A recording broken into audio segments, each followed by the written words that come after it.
Early monsoon వచ్చినప్పటికీ ఈసారి అనుకున్నంతగా వర్షపాతం నమోదు కావడం లేదు. తెలంగాణ రాష్ట్ర వ్యాప్తంగా ఇంకా భిన్న వాతావరణ పరిస్థితులే కనిపిస్తున్నాయి. మరి రానున్న 4 రోజుల పాటు తెలంగాణ రాష్ట్ర వ్యాప్తంగా పరిస్థితులు ఏ విధంగా ఉండబోతున్నాయి, వర్షపాతం ఎక్కడెక్కడ ఉండబోతుంది ఏంటి అనే వివరాలను కూడా అడిగి తెలుసుకుందాము. మనతో పాటు వాతావరణ శాఖ అధికారి శ్రీనివాస్ గారు ఉన్నారు. మిగతా విషయాలను ఆయన మాటల్లోనే అడిగి తెలుసుకుందాం. నమస్తే సార్. సార్, నిన్న మొన్న చూస్తే కొంచెం క్లౌడీ వెదరే కంటిన్యూ అయింది. అక్కడక్కడ మనకి వర్షాలు కూడా కురిశాయి, తేలికపాటి వర్షాలు కూడా. మరి ఈ రోజు నుంచి రానున్న 4 రోజుల పాటు పరిస్థితి ఏ విధంగా ఉండే అవకాశం ఉంది? మనకి ఈ మాన్సూన్ పీరియడ్లో కూడా రెయిన్ పట్టడానికి ప్రత్యేకమైన సినాప్టిక్ పరిస్థితులు, అంటే ఈ మాన్సూన్ గాలులు ఎప్పుడు మన మీద నుంచి అత్యంత వేగంతో 50-60 కిలోమీటర్ల వేగంతో పోతూనే ఉంటాయి. అంటే వీటిని ఆపడానికి కొంచెం స్లో అవ్వాలి. అవి ల్యాండ్ మాస్ మీద కొంచెం స్లో అయినప్పుడు మనకి మాయిశ్చర్ అక్యుములేషన్ అయ్యి క్లౌడ్ ఫార్మేషన్ జరుగుతుంది.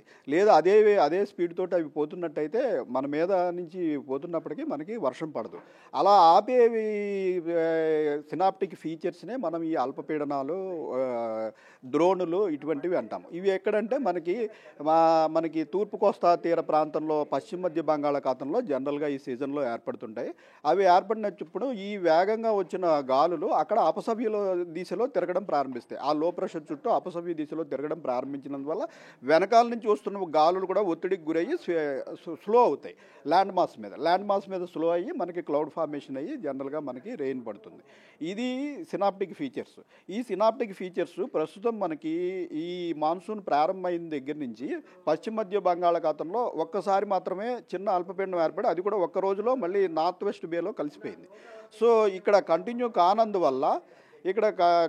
కానందువల్ల మనకి రెయిన్ఫాల్ తగ్గిపోతుంది. ఇప్పుడు కూడా మనకి ప్రత్యేకంగా సినాప్టిక్ పరిస్థితులు ఏమీ లేవు. అయితే ఉత్తర భారతదేశంలో మనకి మాన్సూన్ చాలా యాక్టివ్గా ఉంది. చాలా యాక్టివ్గా ఉంది. మనకి రాజస్థాన్ ప్రాంతంలో ఒక అల్పపీడనం ఉంది, అలాగే బీహార్ ప్రాంతంలో మరొక అల్పపీడనం ఉంది. అలాగే ఋతుపవన కాలంలో ఋతుపవన ద్రోణి కూడా ఉంటుంది. ఈ ఋతుపవన ద్రోణి మనకి అరేబియన్ సముద్రం నుంచి ఇటు బంగాళాఖాతం వరకు ఉంటుంది. ఈ ఋతుపవన ద్రోణి కూడా ఆ 2 అల్పపీడనాల మీదుగా బంగాళాఖాతంలోకి వెళ్తున్నందువల్ల ఉత్తర భారతదేశంలో బాగా రెయిన్స్ పడుతున్నాయి. అయితే ప్రస్తుతం మన మీద నుంచి పోతున్న మాన్సూన్ గాల్లో ఈ లో ప్రెషర్ వైపు అట్రాక్ట్ అయ్యి ఇటు మనకి టర్నింగ్ అవుతాయి. టర్నింగ్ అయినప్పుడు వెహికల్ ఎట్లా టర్నింగ్ అయినప్పుడు స్లో అవుతుందో విండ్స్ కూడా స్లో అవుతాయి. స్లో అయినప్పుడు కొంత మాయిశ్చర్ అక్యుములేషన్ జరిగి రాగల 2-3 రోజుల్లో కొన్ని జిల్లాల్లో భారీ వర్షాలు పడవచ్చు అని మనం భావిస్తున్నాం. సో ఈ రోజు చూసుకుంటే రాష్ట్ర వ్యాప్తంగా పరిస్థితి ఏ విధంగా ఉండే అవకాశం ఉంది? ఎక్కడెక్కడ ఈ రోజు వర్షాలు కురుస్తాయి అంటారు? ఈ రోజు రాష్ట్రంలో అన్ని లైట్ టు మోడరేట్ రెయిన్స్ ఏనండి. ఈ రోజు పెద్దగా భారీ వర్షానికి ఛాన్స్ లేదు. అయితే రేపు కొంత ఈ టర్నింగ్ ఫ్యాక్టర్ వల్ల మనకి రేపు ఇటు దక్షిణ జిల్లాలైన వనపర్తి, నాగర్ కర్నూలు, నల్గొండ, సూర్యాపేట ఈ జిల్లాల్లోనేమో భారీ వర్షం, అంటే 7-12 సెంటీమీటర్ల వర్షపాతం పడుతుందని మనం ఎల్లో వార్నింగ్ ఇవ్వడం జరిగింది. మిగిలిన మన సిటీలోని 3 జిల్లాల్లో కూడా లైట్ టు మోడరేట్ రెయిన్, అలాగే సరౌండింగ్ డిస్ట్రిక్ట్లు అన్నింటిలో కూడా లైట్ టు మోడరేట్ రెయిన్ ఉంటుంది. నార్త్ తెలంగాణలో దీని ప్రభావం తక్కువ. అందువల్ల నార్త్ తెలంగాణలో ఓన్లీ లైట్ రెయిన్స్ ఉండే అవకాశం ఉంది రేపు. ఎల్లుండి కూడా చూసుకున్నట్టయితే ఎల్లుండి మనకి ఈ వరంగల్లు, మహబూబాబాద్, వరంగల్లు, హన్మకొండ, జనగాము, సిద్దిపేట ఈ ప్రాంతాల్లో మనకి భారీ వర్షానికి ఛాన్స్ ఉంది. మన సిటీలోని 3 జిల్లాల్లో కూడా లైట్ టు మోడరేట్ రెయిన్, 1-2 చోట్ల ఇంచుమించుగా భారీ వర్షం స్థాయికి 5-6 సెంటీమీటర్ల వర్షపాతం పడే అవకాశం కూడా ఎల్లుండి ఉంది. ఆ తర్వాత రోజు కూడా చూసుకున్నట్టయితే మనకి నల్గొండ, సూర్యాపేట, అగైన్ హన్మకొండ, వరంగల్, మహబూబాబాద్ ఈ జిల్లాల్లో కొద్దిపేట భారీ వర్షం, అంటే 7 సెంటీమీటర్ల వరకు వర్షపాతం నమోదయ్యే అవకాశం ఉంది. మిగిలిన అన్ని జిల్లాల్లో చెదురుమదురుగా 2-3 సెంటీమీటర్ల వర్షపాతం, క్లౌడీ వెదర్ కంటిన్యూ అయ్యే అవకాశం ఉంది. అయితే ఈదురుగాలులకి సంబంధించి ఎటువంటి అలర్ట్స్ ఉన్నాయి సార్? ఎందుకంటే ఈ మధ్యకాలంలో మనం ఎక్కువగా ఈదురుగాలులను చూస్తున్నాము. మరి ఆ ప్రభావం అనేది తెలంగాణ రాష్ట్రం మీద ఏ విధంగా ఉంది? ఈదురుగాలుల ప్రభావం తెలంగాణలోని అన్ని జిల్లాల మీద ఉంటుందండి, రెయిన్ పడినా పడకపోయినా. ఎందుకంటే మాన్సూన్ పీరియడ్లో ఈ విండ్స్ ఉంటాయి. మనకి పశ్చిమ, నైరుతి దిశల నుంచి వచ్చే విండ్స్ చాలా వేగంగా మాన్సూన్ విండ్స్ ఉంటాయి.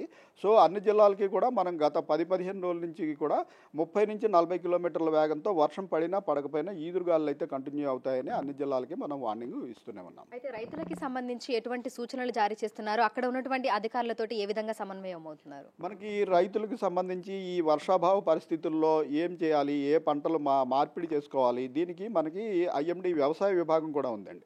ఐఎండి వ్యవసాయ విభాగం వారు అగ్రికల్చర్ యూనివర్సిటీ యొక్క కొలాబరేషన్ తోటి ఈ వర్షాభావంలో యాక్చువల్ తక్కువ కాలపరిమితి ఉన్న పంటలు ఏవి వేసుకోవాలి, ఎట్లా ఉంటుంది అన్నదాన్ని తగు సూచనలు జిల్లా వ్యవసాయాధికారులకి అలాగే వ్యవసాయదారుల సంఘాలకి కూడా రెగ్యులర్గా పంపించడం జరుగుతుంది. సరే, అయితే జూన్ నెలలో చూసాము, లోటు వర్షపాతంలోనే ఉన్నాము. జూలై నెలలో కూడా మనకు అదే విధంగా కొనసాగుతూ ఉంది. ప్రస్తుతం చూసుకుంటే వర్షపాతం అనేది ఏ విధంగా నమోదయ్యింది అని చెప్పుకోవచ్చు?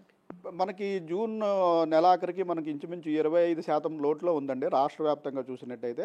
అయితే జూలై నెల మొదటి వారంలో కొద్దిగా వర్షాలు పడినాయి, దానివల్ల 12% తగ్గింది. అయితే మళ్ళీ ఈ రోజుకి 28% లోటు ఓవరాల్ 33 జిల్లాల యావరేజ్ లోటు 28% చేరుకుంది. అత్యధికంగా మనకి హైదరాబాదు, రంగారెడ్డి ఈ జిల్లాల్లో ఇంచుమించు 50% వరకు కూడా లోటు ఉంది. సరే, అయితే రానున్న రోజుల్లో భారీ వర్షాలను ఎక్స్పెక్ట్ చేయొచ్చు అంటారా? అంటే మనకు ప్రాపర్ వర్షాకాలము, అతి భారీ వర్షాలు, భారీ వర్షాలు కురిసే అవకాశాలు ఏమైనా ఉన్నాయా? మనకి ఈ భారీ వర్షాలు స్థిరంగా 4-5 రోజులు వర్షాలు పడాలి అంటే మనకి సినాప్టిక్ ఫీచర్ ఇందాక చెప్పినట్టు అల్పపీడనం కానీ ద్రోణి కానీ మనకు దగ్గరలో ఉన్న సముద్ర ప్రాంతంలో ఏర్పడాలి. దాని యొక్క ఇండికేషన్ మనకి ఒక 3-4 రోజుల ముందే తెలుస్తుంది. ప్రస్తుతం రాగల 3-4 రోజుల వరకు అటువంటి ఇండికేషన్ లేదు. అయితే జూలై నెలకి ఓవరాల్గా మన మంత్లీ ఫోర్కాస్ట్ ప్రకారం 3వ వారం కొంచెం లోటు ఉన్నప్పటికీ 4వ వారం నార్మల్ రెయిన్ఫాల్ ఉండే అవకాశం ఉంది. సో ప్రస్తుతం ఎక్స్పెక్టేషన్ ఏంటంటే 4వ వారంలో బహుశా ఏదైనా ఫామ్ అయినట్టయితే కొంతవరకు ఈ లోటు తీరే అవకాశం ఉంది. ఈ నెలాఖరు నాటికి మనకి మాన్సూన్ సగం పీరియడ్ పూర్తి అవుతుంది కాబట్టి ఈ నెలాఖరికి ఢిల్లీలోని కేంద్ర విభాగంలో మొత్తం ఈ మధ్యస్థ ఎనాలిసిస్ అనేది జరుగుతుంది. దీని ప్రకారం ఇంతవరకు లోటులో ఉన్న రాష్ట్రాలేవి ఈ లోటు వచ్చే 2 నెలల్లో పూడే అవకాశం ఉందా లేదా అన్నది మనకి ఆగస్టు 1 నాటికి సమగ్రమైన నివేదిక కూడా మనకు వస్తుంది. Thank you sir, thank you so much. So ప్రస్తుతం చూసుకున్నట్లయితే ఇటు హైదరాబాద్తో పాటు తెలంగాణ రాష్ట్ర వ్యాప్తంగా కూడా భిన్న వాతావరణ పరిస్థితులను చూస్తున్నాము. అయితే ఈ రోజు నుంచి రానున్న 4 రోజుల పాటు తెలంగాణ రాష్ట్ర వ్యాప్తంగా మనకు మేఘావృతమైనటువంటి ఆకాశం ఉండే అవకాశం ఉందని, అక్కడక్కడ తేలికపాటి నుంచి మోస్తారు వర్షాలు కురిసే అవకాశం ఉన్నట్లుగా కూడా వాతావరణ శాఖ అధికారులు తెలుపుతున్నారు. అల్పపీడనము ద్రోణి ప్రభావంతో తెలంగాణ రాష్ట్రంలో వర్షాలు కురిసే అవకాశం ఉన్నట్లుగా తెలుపుతున్నారు. దీంతో పాటుగా రేపు, ఎల్లుండి, ఆ తర్వాత రోజు కొన్ని జిల్లాలలో భారీ వర్షాలు కురిసే అవకాశం ఉన్న నేపథ్యంలో ఎల్లో అలర్ట్స్ ని కూడా జారీ చేయడం జరిగింది. విడుదల గౌరవ్తో అంజుమా, బిగ్ టీవీ, హైదరాబాద్.